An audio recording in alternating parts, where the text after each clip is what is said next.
Muling hinimok ng TESDA ang mga tsuper ng jeep na hindi nakapag-apply para sa consolidation na mag-avail ng kanilang free technical vocational courses na may kasamang daily allowance. Para bigyan ng mukha ang balita, Mobile Journal, Francis Orsio.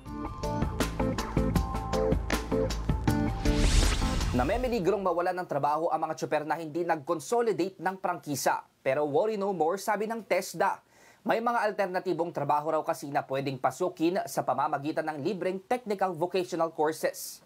Mahigit 2 linggo na lang bago ang tuluyang paggarahe ng mga tsuper na hindi umanib sa PUV Modernization Program. Sa pinakahuling datos ng LTFRB, halos 50% o 20,000 jeepney operators sa Metro Manila ang hindi pa consolidated ang prangkisa. Hindi pa pinal ang bilang na yan, pero yan lahat ang hindi napapayagang bumiyahe simula February 1. Buti may tinatawag na Tsuper Scholar Program ng TESDA. Nagsimula noong 2019.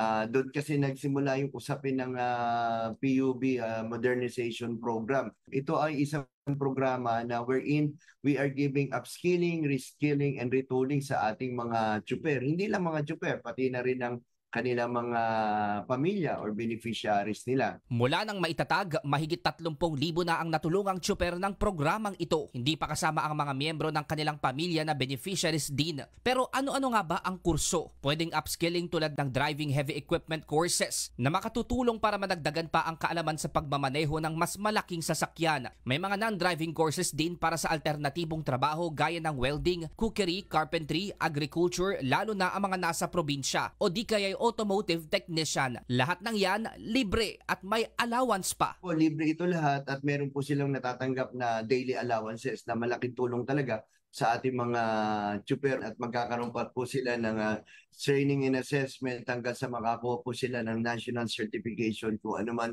kurso po yung kanilang in-applyan or kinuha. Sa mga interesadong tsuper, pumunta lang sa regional o satellite TESDA offices sa LTFRB o bumisita sa TESDA website para makapag-apply. May mga may iwan talagang hari ng kalsada sa pag-usad ng modernisasyon. Kung sakali, tanging nilang masasandalan ay ang pagbiyahe sa iba pang oportunidad. Mobile journalist Francis Orsio po, hatid ang mukha ng balita.